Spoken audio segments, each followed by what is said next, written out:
Mesmo sendo arbitrário, um governo necessita de algum apoio popular para se manter. Um regime autoritário precisa aparentar legitimidade para manter sua autoridade, o que é conseguido através da aceitação e do consentimento de uma parte da sociedade. A narrativa oficial é moldada para promover valores que representam os desejos populares. Estes incluem segurança, religião, proteção da família e propriedade, além da defesa da honra e dos bons princípios. Esses valores são escolhidos para ressoar com a sociedade conservadora, dando ao regime uma aparência de moralidade e, principalmente, normalidade, mesmo que sua verdadeira natureza seja opressiva. Gaspar temia pela vida dos companheiros e pela sua própria. O confronto com os militares ocupava cada vez mais seus pensamentos, tornando-se a força que o impulsionava a seguir em frente. Não havia volta. A linha onde estava não permitia retorno. Estava condenado a uma batalha incerta e seus ideais políticos o haviam levado ao inevitável. A assembleia estava marcada. O encontro seria no celeiro e iria tratar das próximas etapas das várias ofensivas que ocorriam simultaneamente. Naquela semana, um confronto na capital deixara 2 feridos e um homem preso. Durante a perseguição, o veículo foi abandonado e 2 membros da organização desapareceram, fugindo a pé e se escondendo em um bosque. Gaspar deu ordens para as partidas isoladas. Cada veículo deveria pegar uma saída diferente, com intervalos de, pelo menos, 1 hora. A distribuição das armas aos novos núcleos de combate estava cada vez mais arriscada. Parte do armamento já estava no galpão. Outra ainda estava no casarão do distrito do Cerro. Um complemento chegaria em poucos dias, vindo do centro-oeste do país. No fim da tarde, Gaspar se aproxima da mesa de reunião, onde alguns homens conversam e o aguardam. Gaspar, Lúcio está preso. Pegaram-no na ação de ontem. Ninguém sabe para onde o levaram. Você ligou para o Estevam? Sim, mas ninguém tem informações. As meninas também foram capturadas, já são mais de 30. Outro jovem comenta. A próxima ação foi comprometida com esse desfalque. Gaspar, sem paciência, interrompe. Orlando, eu avisei que eles eram muito jovens, garotos ingênuos e sem capacitação. Reiterei que isso não daria certo e que precisavam de um treinamento adequado. Orlando responde. Gaspar, você é responsável por todas as ações do grupo. Gaspar retruca nervoso, elevando o tom da conversa. Não me venha com isso. Fui o primeiro a questionar a inclusão deles na organização. Alertei sobre os riscos. Alguns nem sequer sabiam manusear uma arma. Orlando, irritado, procurava um culpado. Questionava se deveriam continuar com as operações e duvidava da lealdade e do companheirismo do grupo, que se desintegrava a cada dia. Gaspar ignorava as provocações. Orlando, pare com isso. Não somos amigos, apenas trabalhamos juntos. Se nada mudar, isso vai se tornar rotina. Gaspar se volta para os outros homens e diz: até quando vocês vão hesitar? Vamos reorganizar os grupos e manter as operações. Não há volta, estamos no limite. Gaspar levanta a voz. É amadorismo demais. A partir de agora, os novatos serão realocados. Orlando pega sua arma, levanta-se e a coloca na cintura, e encara Gaspar e sai. Gaspar chuta uma caixa que está no caminho. Quem deixou isso aqui? Que porra! Isso aqui está uma zona. Sai nervoso, acendendo um cigarro. A queda de alguns companheiros abala ainda mais as relações. As informações imprecisas, os poucos encontros com os outros membros do movimento e a limitada equipe impedem que as ações sejam executadas com eficiência. Definitivamente, ali eram todos homens que sonhavam em voltar para casa. Era uma sexta-feira movimentada. A Bahia estava lotada de jovens e os restaurantes da orla iluminados por luzes e velas, pulsando canções contagiantes. Naquela noite, Luísa esteve por alguns momentos na festa de aniversário de uma amiga. Risos e conversas animadas se misturavam, criando uma sinfonia caótica. Apesar da alegria vibrante ao redor, ela sentia um desejo de escapar daquela efervescência o quanto antes. Esboçava sorrisos educados, sua presença sendo apenas um reflexo superficial no entusiasmo dos outros. Lentamente, afastava-se do grupo, aglomerado em frente ao palco. Cada saudação e brinde pareciam distantes, enquanto sua mente se voltava para Gaspar, que a esperava na baía, onde o mar encontrava as estrelas. Após se despedir dos amigos, Luísa caminhou em direção à laguna. Gaspar esperava por ela no mesmo trecho de sempre. Ele observava a vastidão do mar, com um olhar distante, pensativo, e com um semblante diferente dos outros dias. Luísa, ao se aproximar, o assustou. Ele a segurou forte pelo braço e logo a largou, ficando pálido. Desculpe-me, Luísa, me assustei. Não poderei mais vê-la, viajo logo cedo. Só vim para me despedir. Ela ficou em silêncio por alguns minutos e colocou sua mão sobre o braço de Gaspar, acariciando-o e tentando acalmá-lo. Ficaram ali por algum tempo. Ela então fez uma pergunta que o surpreendeu e ao mesmo tempo deixou furioso. Gaspar, onde fica a construção, o celeiro? Admirado e com um tom de voz alto, muito destoante do habitual, questionou-a sobre como obtivera aquela informação. Como você sabe do celeiro? Quem te contou? Ele repetia a pergunta agora com um tom mais incisivo. Luísa, quem te falou? Como você sabe do celeiro? Diga, quem te contou? A tensão aumentava. Gaspar, agora visivelmente nervoso, tratava-a com uma indelicadeza inesperada. Luísa mal conseguia reconhecer o homem adorável que se tornara alguém tão bruto e ríspido. Em resposta, ela abriu a carteira, retirou a caderneta com o esboço do celeiro e a entregou a Gaspar. Ele se sentou na mureta da orla, olhando para ela com um olhar arrependido, tentando pedir desculpas por sua grosseria e agressividade, enquanto permanecia em silêncio. Luísa se aproximou e fixou os olhos nos dele. Você esqueceu o bloco na livraria enquanto estava no café. Fiquei envergonhada e não consegui te devolver antes. Você criticou dizendo que alguém havia se apropriado da sua agenda e eu fiquei com receio de te entregar, mas está aqui, pode pegar. Calma, me desculpe. Por que está me tratando assim, Gaspar? Foi ofensivo na livraria e rude com aquela velha cigana. E eu relevei.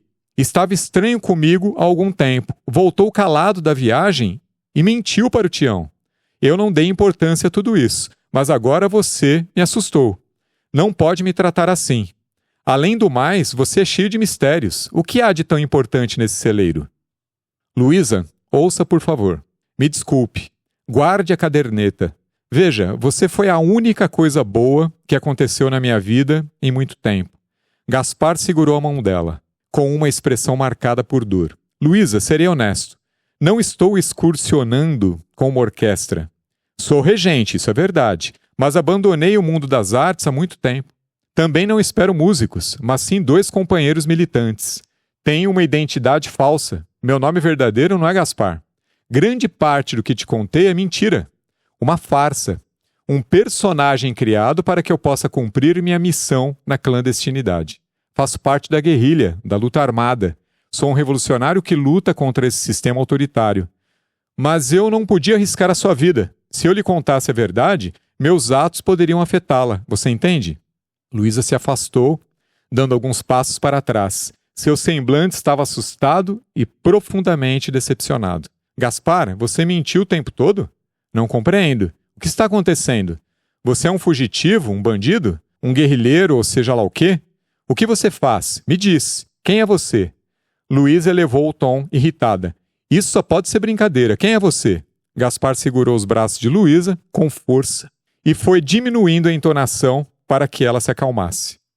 Lamento não ter te contado antes. Você pode se acalmar, por favor? Vou lhe explicar tudo. O celeiro é um refúgio, um aparelho. Consegue entender? Luísa apenas acenou com a cabeça em negação.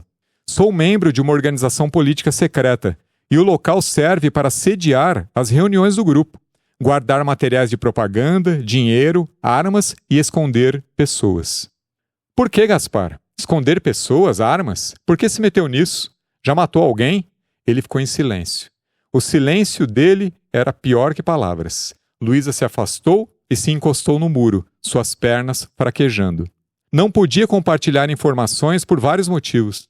O principal deles era para te proteger. Não podia arriscar a missão. Meu bem, mal a conhecia e estava ciente de que partiria em pouco tempo. Luísa não podia acreditar, uma tristeza invadiu seu corpo. Querida, eu era só um músico, livre, mas não sou mais esse sujeito. Preciso lutar, estar com meus companheiros, vingar minha mulher, que foi assassinada por esse sistema. E eu não acreditava que poderíamos nos envolver dessa forma, nesse curto período, mas eu me apaixonei por você e isso saiu do meu controle. Ela moveu novamente a cabeça em negação. Vingar sua mulher? Sim, vingar minha mulher. Luísa, escute, preste atenção. Existem vários grupos políticos que enxergam, no confronto armado, uma forma de ação contra o sistema opressivo. Nosso objetivo é derrubar os militares, acabar com a ditadura que está cerceando direitos, vigiando e perseguindo opositores, censurando, torturando e matando, inclusive jovens e crianças. Há muitos companheiros presos, muitas pessoas estão sendo perseguidas. São trabalhadores, estudantes, professores, pessoas comuns que estão sendo mortas apenas por manifestarem suas opiniões contrárias ao governo militar. Você entende? Luísa estava nervosa, mas a inquietação deu lugar lentamente a um estado de calma resignada. Acho que sim, mas tudo isso é muito confuso para mim. Querida, a situação tem se agravado nos últimos meses. Vivemos tempos de intensa repressão. O que a maioria dos brasileiros recebe é insuficiente até para cobrir suas necessidades básicas. O povo está abandonado. Você viu como vivem aquelas famílias na ilha? Milhões sofrem com arroxo salarial. Nas capitais, a disparidade é ainda mais brutal. As questões são muitas e a desigualdade social só aumenta. Os ricos e poderosos acumulam fortunas à custa do trabalho dos explorados. Mas isso justifica recorrer à violência, matar, arriscar-se tanto? Você ainda não compreendeu a gravidade. Vivemos em uma era de violência institucionalizada, uma ditadura violenta. Levantar-se contra os militares é como assinar um atestado de óbito, mas é uma tentativa. Eles querem que todos acreditem que tudo está bem, mas isso é uma ilusão. Parte da imprensa está alinhada com o regime e as informações verdadeiras não chegam à população. Muitas vozes estão sendo silenciadas, não só pela morte, mas pelo medo. O filho do Tião foi torturado e morto. Ele tinha apenas 22 anos. E eu não consigo acreditar. Isso é muito para mim. Meu bem, a violência está se espalhando por todo o país. Muitos estão sendo perseguidos e mortos. Não há lugar seguro. Estamos perdendo muitos militantes e os novos recrutas são inexperientes, demonstrando uma ingenuidade alarmante. Vivemos preocupados com o futuro das nossas ações. Algumas tiveram sucesso, outras foram um verdadeiro fracasso. Estamos entre pequenos triunfos e grandes derrotas. Luísa permaneceu em silêncio, o peso das palavras de Gaspar se instalando em seu peito. Ele continuou tentando esclarecer ainda mais. É característico da evolução humana usar mais a mente do que a força. Mas o que estamos vivendo é o oposto.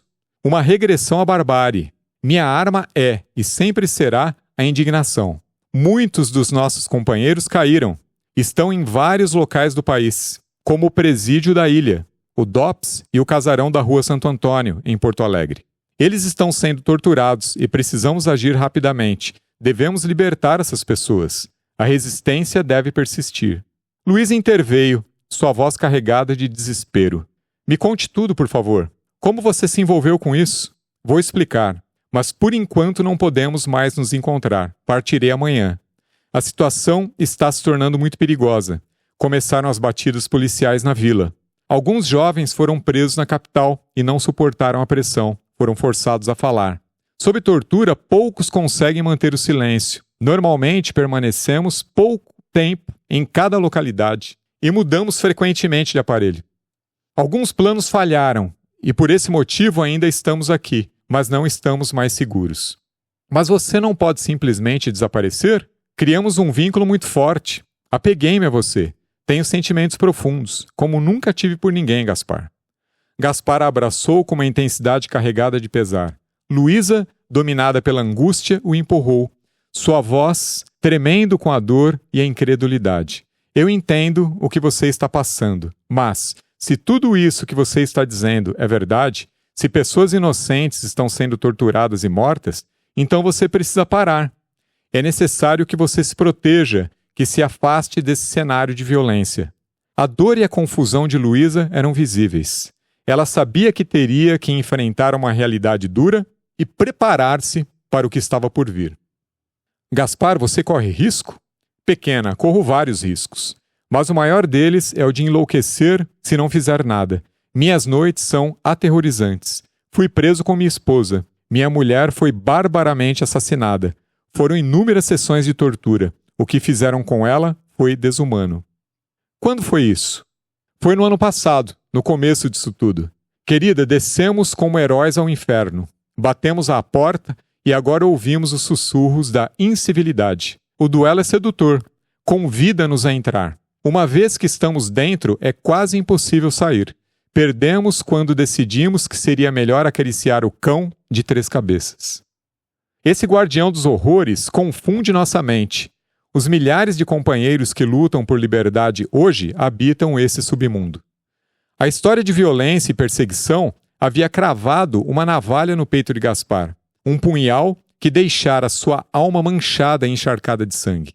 A luta por garantias sociais envolvia uma aura de fascinante e irresistível transformação, em que cada conquista, por mínima que fosse, era celebrada com pão e vinho derramado em memória dos companheiros desaparecidos e mortos. Esse futuro incerto, embora desconhecido, muitas vezes se revelava surpreendente, como um brilho de esperança em meio à escuridão. Luísa se esforçava para compreender, mas a magnitude do que Gaspar carregava era esmagadora. Gaspar, você precisa parar. Eu te quero vivo. Se continuar nisso, você vai terminar como a sua mulher.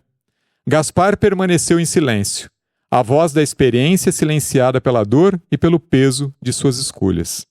Qual é o seu verdadeiro nome? Luísa perguntou, mas logo se corrigiu, o desespero e a confusão tingindo suas palavras. Não me conte. Você será sempre o Gaspar, que adora música portuguesa, que aprecia a arte, um homem bom, que ama ajudar os outros e que tem um olhar encantador. Não me conte seu verdadeiro nome, eu não quero saber. Naquela noite, passaram horas conversando, trocando beijos e abraços, com a paixão e o pesar. Gaspar sabia que aquela poderia ser a última vez. Por isso, cada momento era reverenciado como se fosse o último. Sentiam que algo germinara entre eles, indissolúvel e profundo.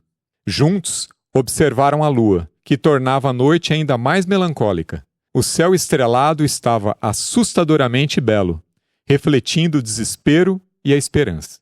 Vou para casa. Preciso descansar um pouco, tomar um banho, deixar a água quente cair sobre o meu corpo e tentar arrancar essa dor, disse Luísa com um tom de cansaço que revelava a profundidade do peso que carregava. Claro, posso te acompanhar? Não precisa. Hoje não. Quero caminhar sozinha, preciso digerir tudo isso. É tanta informação. O que antes era desconhecido e aterrorizante para Luísa ganhava um significado grandioso em sua realidade. Era uma convocação que ela não podia recusar. A guerra, com suas crueldades, parecia encontrar lugar em seu entendimento. Até aquele momento, Gaspar não havia percebido a profundidade daquela paixão. A dor da despedida era apenas um prelúdio para o inferno que o aguardava. Está bem, espero retornar à Bahia em breve e procurarei você. Você me espera? Luísa, ainda atordoada e ofegante, sentia o coração descompassado, um tambor constante que parecia repercutir o tumulto interior. Quando respondeu que sim, o esforço para manter o contato visual tornou-se quase insuportável. Cada segundo de olhar era uma tortura silenciosa. Gaspar, percebendo a turbulência em seus olhos, beijou-a na testa, como sempre fazia. Impulsionada por um desejo avassalador, cuja origem e destino permaneciam misteriosos, Luísa enfrentou-o com uma coragem que desafiava a própria lógica. O que parecia um instante simples transformou-se em um turbilhão silencioso de emoções. onde cada aproximação carregava o peso de uma intimidade tão profunda quanto os segredos que Gaspar lhe confiara. Envolvidos pela mágica inexplicável dos encontros e desencontros, entregavam-se a uma comunicação sem palavras, a um momento único que apenas o tempo poderia desvendar.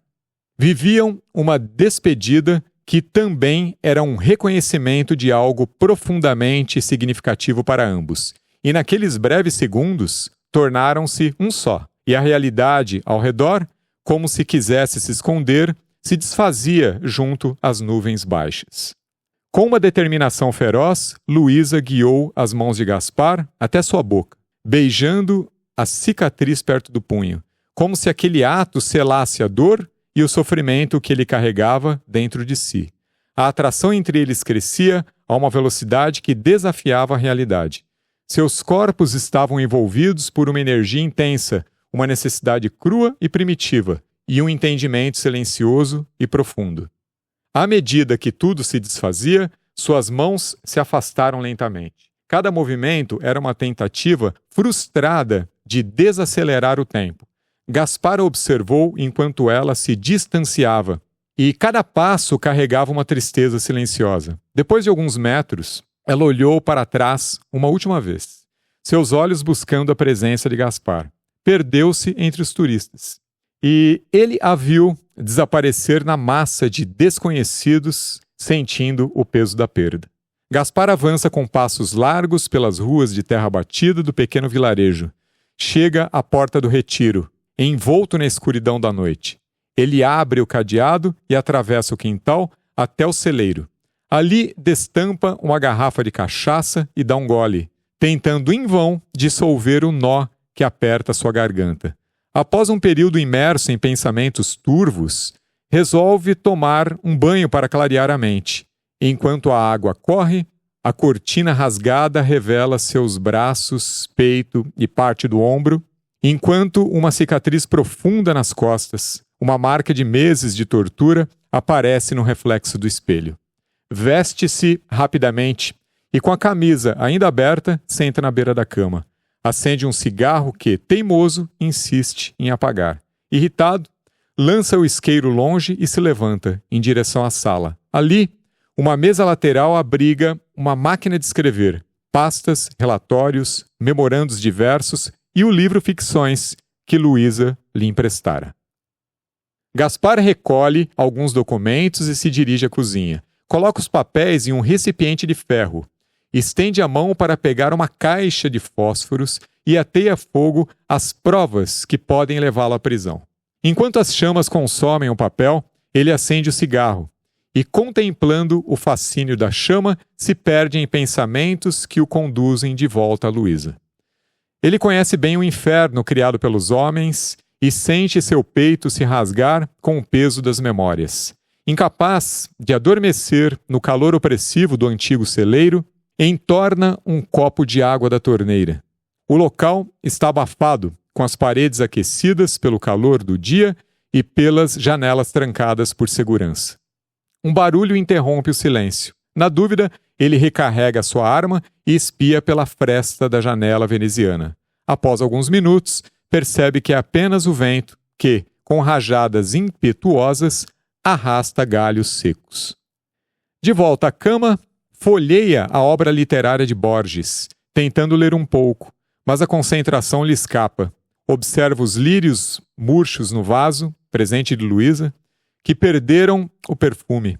A presença da morte já não ressoa como antes. Seus pensamentos estão distantes, absortos em uma busca constante pela amada. Após alguns minutos de súbito desespero, levanta-se da cama, pega o livro e um casaco e parte em direção ao apartamento de Luísa. Enquanto avança pela estrada deserta, Gaspar se pergunta se será recebido por ela.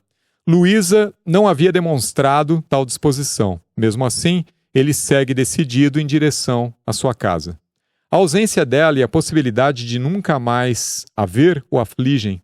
O vento forte e o aroma terroso no ar prenunciam a iminência de uma tempestade. Sentindo o ar cortante, Gaspar ajusta o paletó contra o corpo e avança. No caminho, cruza com uma viatura policial. A luz intensa da lanterna do militar o ofusca.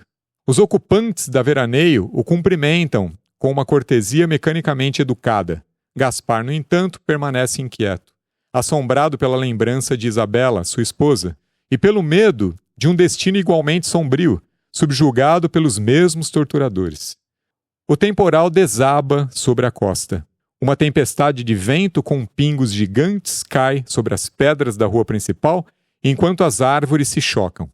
Uma tromba d'água arranca a árvore pela raiz. Galhos caem sobre os fios elétricos, mergulhando a vila na escuridão. Gaspar tenta se proteger debaixo de uma marquise. O aguaceiro encerra-se abruptamente, de forma tão repentina quanto começara. A lua e as estrelas reaparecem no céu limpo. Em apenas 5 minutos, choveu toda a água do mundo. Ainda na esquina, Gaspar viu a iluminação de uma vela filtrando-se pelas janelas do apartamento de Luísa. Era uma luz pequena e persistente, uma presença modesta na escuridão da noite. As dúvidas que o perturbavam não foram suficientes para deter seus passos. Ele sabia o número do apartamento, 14. Acompanhou Luísa até sua casa com uma regularidade suficiente para lembrar do número desde o dia em que ela abriu a caixa de correio. O prédio é pequeno, sem elevadores. Gaspar subiu os poucos degraus, e seus olhos foram se ajustando ao escuro à medida que avançava. Bateu na porta e ouviu a voz de Luísa. "Quem é?" perguntou ela, com a voz carregada de medo. "Sou eu, Gaspar." Luísa, envolta em uma manta, abriu a porta. O apartamento, iluminado pela luz branda das velas, criava um ambiente de calma na escuridão. "Gaspar, o que faz aqui?" "Precisava te ver. Devolver seu livro. Desculpe, a chuva me pegou de surpresa, mas tentei proteger a obra." Ele entregou o livro, que estava um pouco molhado. Suas mãos tremiam e o frio penetrava sua pele. Seu coração batia forte e sua respiração estava arfante. "Gaspar, suas roupas estão encharcadas. Entre e vou buscar uma toalha." Luísa se afastou e seu olhar transmitia uma confiança silenciosa. Seus passos para o quarto eram firmes, como se cada movimento fosse uma promessa apaixonada.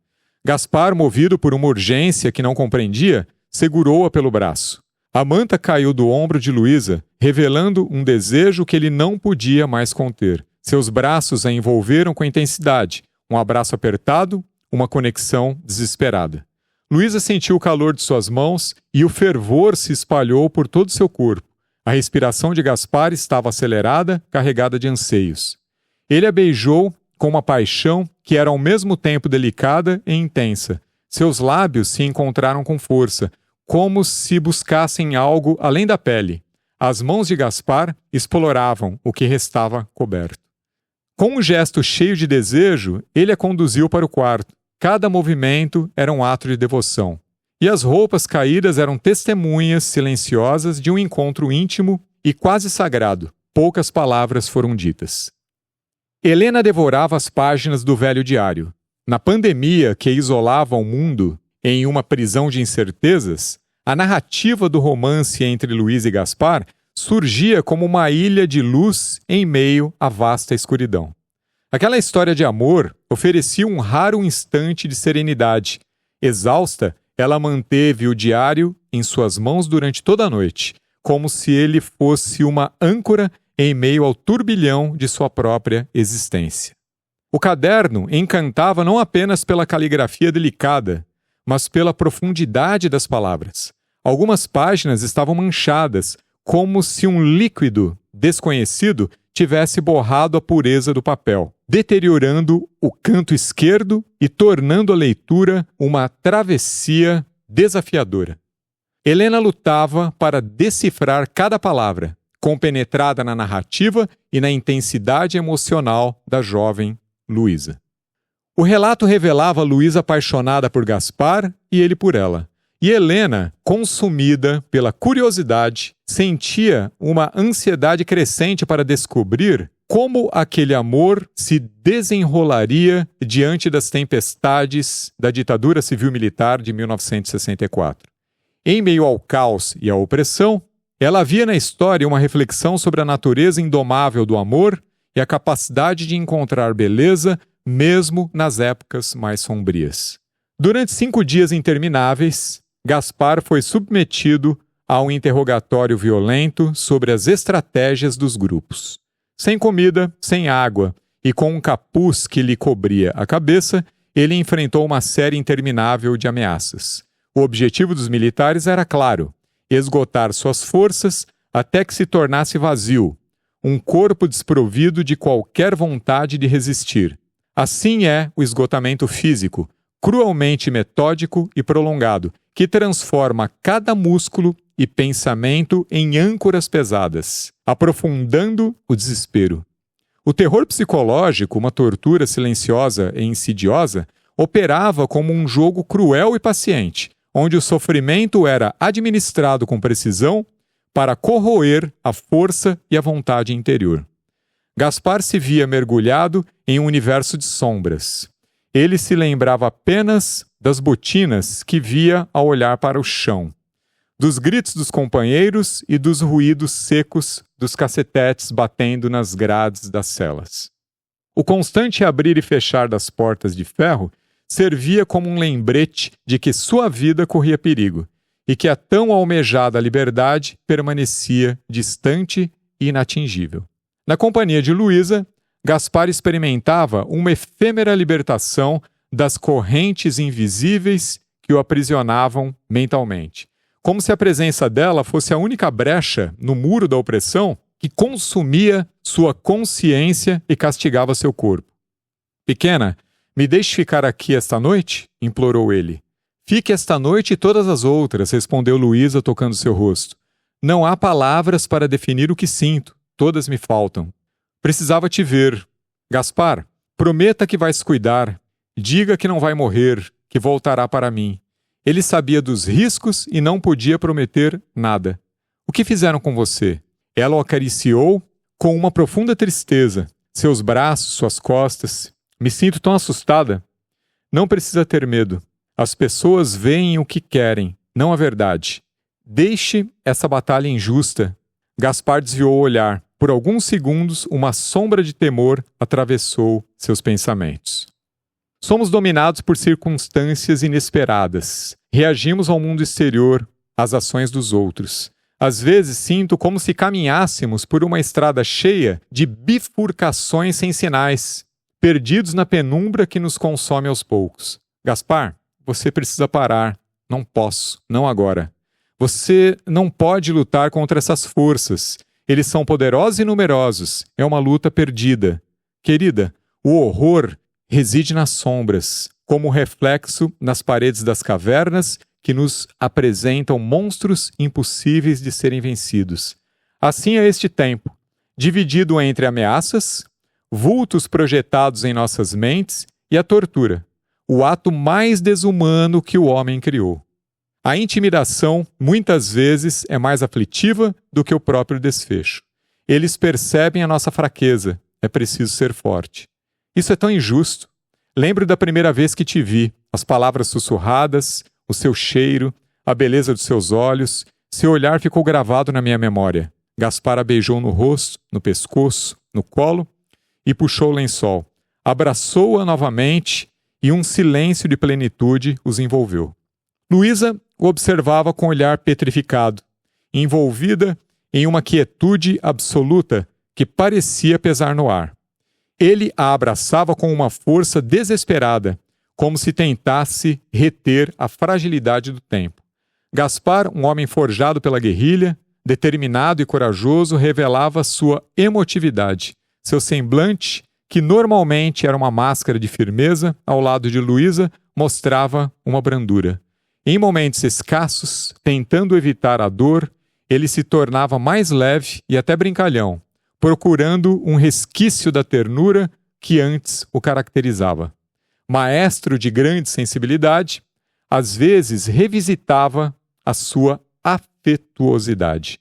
Ambos observavam o teto, onde o ventilador girava de forma instável, ameaçando desabar a qualquer instante. Gaspar sorriu e comentou: Preciso consertar esse ventilador. Você precisa de mim, isso é um fato. Luísa, com um sorriso que parecia iluminar seu rosto, levantou-se e começou a procurar seu vestido e outras peças pela casa. Ele a contemplava, deslumbrado pela beleza que preenchia seus olhos de desejo. Luísa dirigiu-se ao lavabo e Gaspar, com uma entonação mais alta, disse: "Desculpe a invasão, desculpe por vir assim." Luísa secou as mãos e voltou até ele, beijando-o novamente com um gesto de carinho. "Que bom que você veio. Fiquei feliz, muito feliz."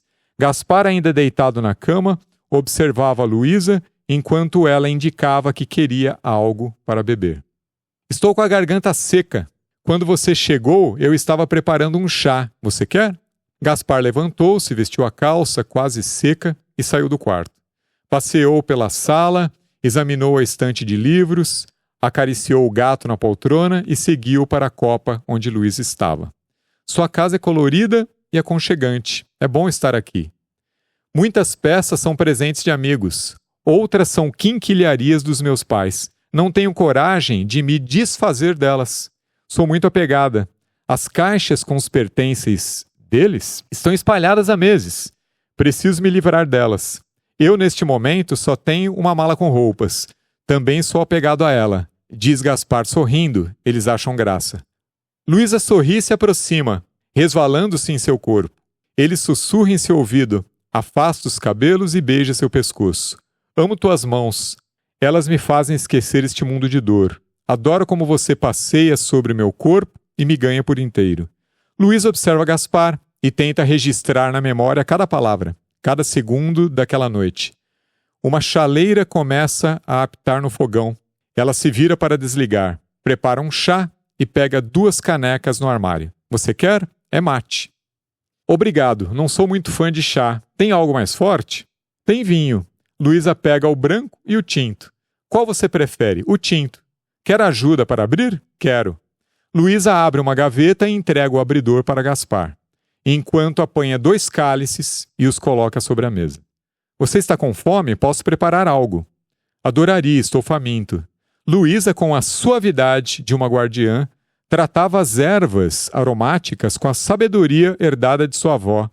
Era uma alquimia silenciosa, onde cada gesto e cada escolha revelavam a reverência pelos detalhes, as sutilezas que transmitem poesia aos sentidos.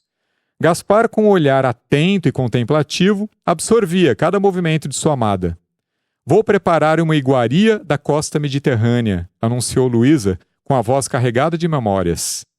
É uma história sobre resistência, fé e tradição, transmitida através das gerações. Minha avó sempre me contava que os camponeses italianos tinham uma forma especial de reaproveitar o pão amanhecido. Para eles, trata-se de um alimento sagrado. E em vez de descartá-lo, usavam azeite para amaciar e transformá-lo em algo especial. Essa prática tornou-se um símbolo, sendo servida em cada restaurante italiano, em todos os cantos do mundo. Enquanto ela, com precisão, cortava as folhas miúdas, Gaspar, encostado na bancada de madeira polida, não apenas percebia o aroma que se liberava da mistura, mas também absorvia as histórias que fluíam, como melodias esquecidas. O pão rústico que Luísa havia preparado ao amanhecer agora servia de tela para os toques finais dos temperos. O queijo arenoso era despedaçado com cuidado, enquanto tomates, cereja e pimentas completavam a composição. Era uma refeição destinada a permanecer na memória, um banquete que se tornaria parte de uma história de amor. Luísa, além de sua eloquência verbal, mostrava-se uma artista na cozinha, transformando os ingredientes em algo que enchia o ambiente com promessas. O aroma do gratinado no forno se espalhava pelo espaço, como se cada onda de calor transportasse um segredo de terras distantes. Entre o crepitar do gratinado e o aroma envolvente, Gaspar se aproximou do piano coberto por uma toalha bordada. Levantou a tampa e começou a acariciar as teclas esquecidas, produzindo um dedilhado suave que repercutiu pelo ambiente. Luísa se aproximou, oferecendo a Gaspar um punhado das ervas recém-colhidas, como uma oferenda de fragrância e afeto. "Sente esse perfume? É uma delícia, disse ela com um discreto sorriso. Gaspar levantou-se, aceitou as folhas, abraçou-a e retornou à copa, onde começou a compartilhar suas próprias aventuras. Guiava Luísa por paisagens europeias e melodias latinas, desenhando imagens vívidas das praças de Havana ao entardecer. Sabe, Luísa, já visitei muitas cidades, muitos países, mas acho que nenhum deles me senti tão bem quanto aqui. A Itália é uma sinfonia de sensações. Roma, por exemplo, exala uma energia indescritível. Cada ruína carrega uma força distinta, sons do passado que nos transportam para tempos remotos. Energia? Como assim? Sim, uma energia. Não sei explicar. Senti isso em outros lugares também. Na Terra Santa, a mesma sensação persiste. Bom, conhecendo a história, não poderia ser diferente. E sua última turnê, como foi? Foi uma jornada em Cuba, a convite de um agente musical, um poeta e violonista talentoso. Foi um evento simples, sem grandes produções, mas com uma importância muito especial. Em Havana, a história pulsa pelas ruas. Deve ser fascinante. Sem dúvida. Os ritmos cubanos, a música nas praças à noite, são memórias que permanecem. Mas o que mais me marcou foi algo além da música. Um amigo me apresentou a um grupo de escritores comprometidos com a causa de uma América Latina livre. Gaspar continuou, seus olhos brilhando com as lembranças e as histórias vividas. Imagine uma cidade-museu, assim é Havana. Com suas ruas de pedra, cada fragmento conta uma história. Cada esquina, cada pôr-do-sol. Cada lugar carrega sua essência única. Para você, que escreve, seria ainda mais encantador. Podemos planejar uma aventura pela América Latina. Imagino você no portão com a sua mala toda radiante me esperando. Seria um sonho, Gaspar. Os olhos de Luísa brilhavam com a ideia. Sim, um sonho lindo.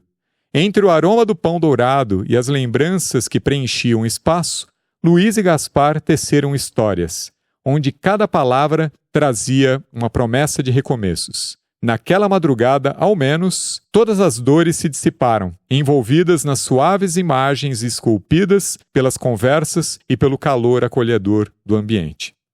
Horas antes, no início da noite, enquanto Luísa e Gaspar viviam momentos inesquecíveis, longe dali, jovens se moviam e se escondiam nas sombras das árvores centenárias do campus universitário, agora invadido por agentes militares. No anfiteatro, um estudante fazia uma declaração flagrante. Estamos diante de uma erupção global. O mundo está passando por transformações drásticas. Precisamos lembrar da resistência de muitos povos, como os nossos irmãos guerrilheiros da América Latina e os vietnamitas que lutam contra o imperialismo norte-americano. Não podemos esquecer o poderoso movimento dos Panteras Negras. Em várias partes do globo, o povo se levanta. E no Brasil não é diferente. Centenas de mobilizações estudantis e operárias acontecem por todo o país. Homens e mulheres protestam contra um sistema que pretende reprimir através da perseguição, tortura e morte. O mundo precisa de pessoas engajadas, guerreiras e, acima de tudo, indignadas. Viva o pensamento crítico e libertário. Ousar lutar, ousar vencer. Nesse momento, os jovens começaram a correr em pânico. A biblioteca, adjacente à sala do teatro, incendiava-se, criando um ambiente de pânico. As sirenes se misturavam aos gritos desesperados de estudantes e professores em fuga, e o som das sirenes das viaturas policiais irrompeu como uma tempestade repentina, espalhando-se por toda a região. Enquanto alguns clamavam por socorro e outros protestavam contra a injustiça, os militares, com suas fardas impecáveis, cacetetes, armas e escudos, avançavam com uma frieza ferrenha. Explosões abafavam os gritos da juventude rebelde contra o sistema opressor. Estudantes, com os olhos arregalados pela adrenalina e pela incerteza, eram arrancados de suas rotinas e empurrados para caminhões do exército, sem que ninguém soubesse a que destino estavam sendo enviados.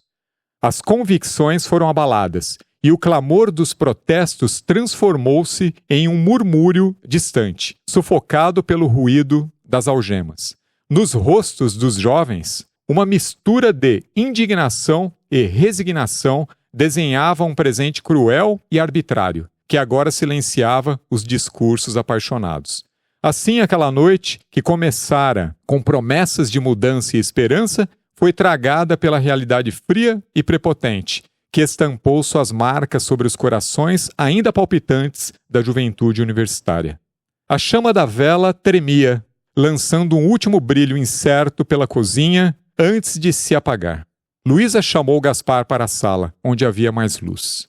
Um clarão atravessou o apartamento, sinal de que uma nova tempestade se aproximava. Ele se acomodou perto do braço do sofá, segurando o cálice de vinho na mão, enquanto a garrafa descansava na mesinha lateral. Seu olhar era de cansaço e sua cabeça estava baixa. Ele ficou em silêncio por um tempo. "O que foi, amor?" perguntou Luísa. "Estou exausto. Não durmo uma noite inteira há meses. As noites são um tormento." Luísa sentou-se ao lado dele. "Não consigo imaginar sua dor. Deve ser um sofrimento profundo. Sinto muito por ser rude com você na livraria e na praça. Fui estúpido, me perdoa. Está tudo bem. Pela primeira vez em muito tempo, consegui vislumbrar além da dor que me persegue. Me questiono se tudo isso vale a pena. Alguém se importa, será? Querido, as pessoas estão sendo iludidas." "Pode ser. Apesar de não acreditar muito nessa teoria. Não sei. Penso muito na Isabela, como ela partiu. O que aconteceu? Eles foram covardes. Eles queriam me atingir. Por isso foram tão violentos e ordinários com ela. Isabela não participava das atividades. Tinha conhecimento das ações, claro, mas apenas por estar comigo. Gaspar desaba e chora, fica indignado. Quando me prenderam, eles a levaram também e a torturaram na minha frente. Não pude fazer nada. Eram muitos. Eu estava com as mãos amarradas, ferido. Mal conseguia andar. Levei muitas surras daqueles safados, mas suportava tudo sem abaixar a cabeça. E o simples fato de resistir deixava aqueles canalhas ainda mais violentos. Gaspar contara que, no início, seu envolvimento foi ínfimo. Produziu alguns estudos, criou artigos, nada muito importante. Disse que, no decorrer de uma turnê, havia exposto sua opinião no palco, nas apresentações da orquestra. Infelizmente, alguns militares assistiam à apresentação e, naquela noite, ameaçaram-no no camarim. Nessa época, ele não tinha muitas informações sobre a atuação dos movimentos, nem sequer conhecia todos os integrantes do grupo. Quando pego, para livrar sua esposa do sofrimento durante os interrogatórios, falou tudo o que sabia, mas não adiantou. Eles continuaram com as agressões. Gaspar dizia: "Não existe boca calada quando alguém tortura sua mulher ou seus filhos." Luísa estava muito comovida com os relatos que ouvia. "Querida, durante uma sessão de tortura, eles posaram ao lado dela para uma foto, como caçadores apresentando um animal abatido, como um troféu. Eles sorriam enquanto ela agonizava. Mesmo com as mãos amarradas, reagi quando me levaram para outra cela, me lançando sobre um deles. Um dos homens, um crápula, o pior deles, retomou a agressão contra ela. Isabela já não respondia. Semanas depois, um agente se aproximou e afirmou que não concordava com as agressões, que tinha sido um excesso. Esse rapaz, um pouco mais jovem, buscava se redimir da culpa e falava com a voz calma que era tarde demais para lamentar. Estávamos sozinhos quando ele disse que ela estava morta. Queria matar aqueles canalhas. Chorei de raiva por dias. Ansiava por vingança. Independente das consequências, sentia um ódio que doía fundo na alma. Meu Deus, Gaspar. Querida, existe um tipo de tortura que não deixa marcas. São pontos do corpo muito sensíveis. Eles dominam essa técnica. Sabem muito bem como nos ferir. Os ossos dos meus tornozelos ainda doem. Mas essas dores físicas não são nada perto da dor da impotência de sentir-se desarmado perante a brutalidade. Alguns companheiros ficaram por meses dentro das salas imundas, com roupas putrefatas do sangue, vômito, da urina e das fezes dos torturados, o odor podre da tortura. Gaspar, eles são loucos. Luísa, o carrasco demente, vítima de uma perversão, é, em geral, um fruto de fantasia política. Esse argumento funciona como um álibi. Claro, existem muitos sádicos, mas o que temos principalmente é um sistema eficiente e bem recompensado que cria executores habilidosos, evidenciando a eficácia de seus métodos pelo alto desempenho em suas investigações e ações.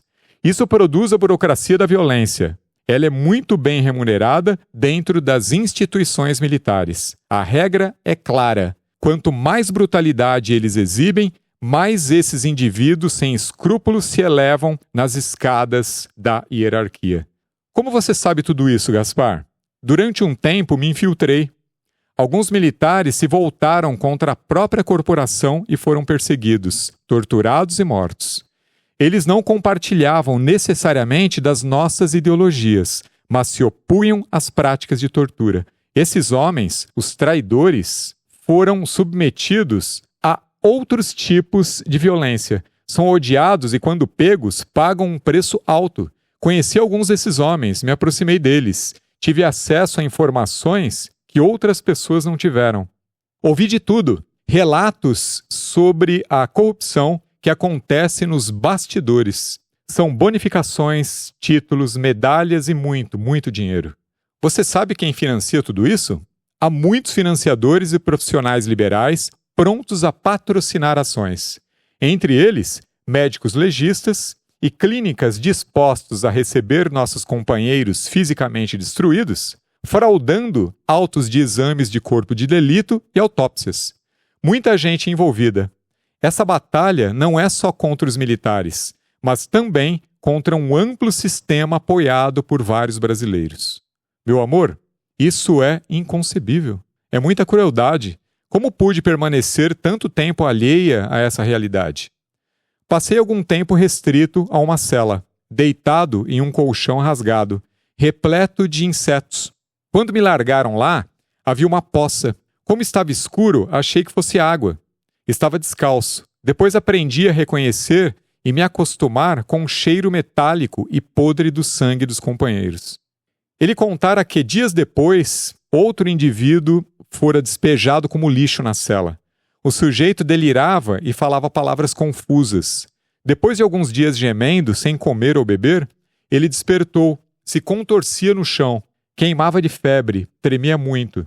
Gaspar, presenciando o sofrimento daquele ser humano despido, tentou arrancar um pedaço da trama que forrava o colchão.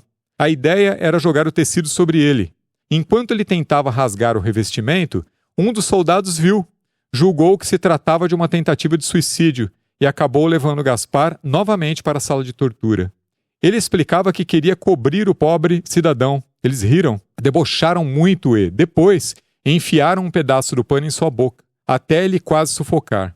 Tempos depois, ele soube por outro companheiro que aquele homem participava de manifestações e reuniões estudantis e que, a partir de 1966, quando ganhou uma bolsa para estudar na Universidade de Sorbonne, na França, passou a ter um envolvimento direto com a resistência à ditadura. Não chegou a viajar para a Europa, morreu antes. Segundo o laudo policial, sua causa-morte teria sido suicídio. As memórias de Gaspar eram como árvores centenárias cujas raízes, ao se erguerem, arrastavam-se pela terra, abrindo covas e causando uma erosão dolorosa. Sua vida havia se transformado em um abismo interminável entre o mundo e o vazio. Luísa ouvia essas histórias, via a própria vista escurecer e transbordava de tristezas. Sabia que precisava apoiar seu amor. Meu bem, é muito sofrimento. Querida, dias depois da morte de Isabela, foi abandonado em um matagal, próximo a um desmanche. Um homem que voltava do trabalho e passava pelo local me encontrou. Ele e a esposa cuidaram dos meus ferimentos. Tive muita sorte, muitos não tiveram sucesso.